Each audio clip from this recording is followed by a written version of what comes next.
everything on Daniel Padilla, including the real score between him and leading lady, Catherine Bernardo. The details in this report. The son of Romel Padilla and Carla Estrada, Daniel caught his first break in showbiz when he landed the role of Daniel Ledesma in the ABS-CBN remake Gimmick 2012. He started to become a household name after showing on-screen chemistry with Catherine Bernardo in the afternoon series Growing Up. Now, Daniel continues to make a name for himself as one of Catherine's leading men in the top-rating serie Princess and I.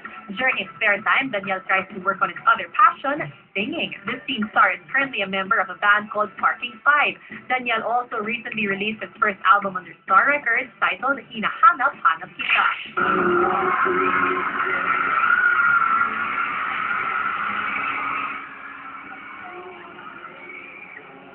When asked what they love most about Daniel, his fan has a lot to say.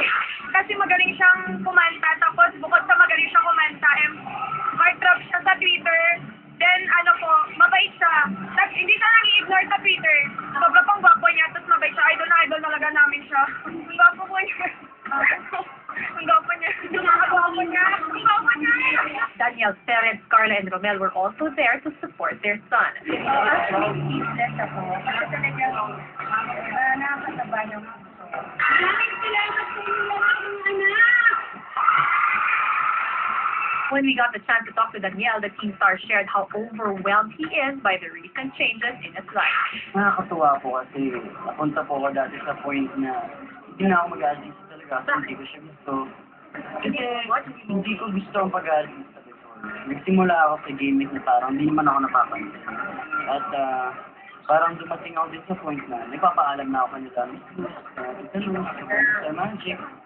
Pero binigyan nila ako ng chance pa ng isa para isa pang chance, kumbaga ba, kung hindi talaga din, okay lang. Pero pag makuha ka, hindi mas okay. Daniel also feels blessed to have so many fans supporting him in his album launch and Fans Day. Nakakatawa po kasi kahit ako talagang nakita niyo naman ang harot ko sa stage kasi hindi na ako mapali. Parang gusto ko mag-stage dive. Pero baka di ako When asked how he feels about being the most favored leading man of Catherine in the series Princess and I, Daniel had this to say. Hindi ko po masasabi yan kung ako po talaga kasi mukhang malalakas din naman po yung ibang love team ni Catherine na sila Liket, Galin, mas lalakas naman po talaga. Ako naman po, ginagawa ko lang po ang trabaho na kasi ng mga fans namin. As for the real status of his relationship with Catherine, he says, Masaya ako kasi mukhang masaya din naman po siya. So, magkasama naman kami. Talagang relax lang po kami. Kumbaga, hindi naman po kami nagmamadali dahil mahaba pa naman ang panahon.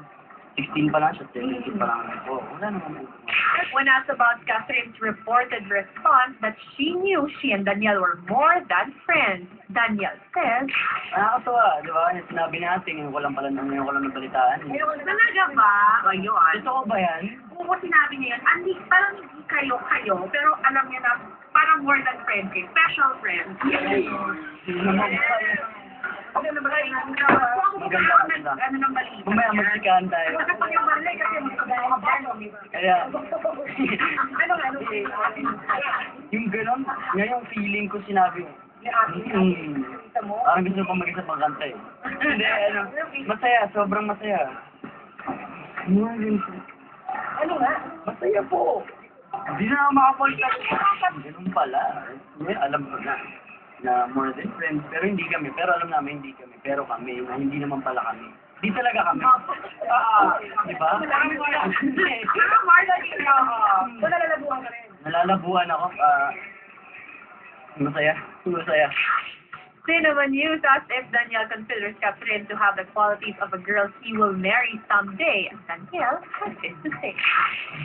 Wait a bit. Maganda yun, pero sana. Sana, pwede. Kasalan? Sa mabilis yan.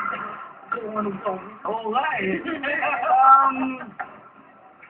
Pwede naman, hindi naman malabong siya yung pwede. Kasi nakita ko talaga sa kanya yung mga gusto ko sa isang babae. Tsaka, yung pinaka-importante kasi kung masaya ka sa taong kasama mo.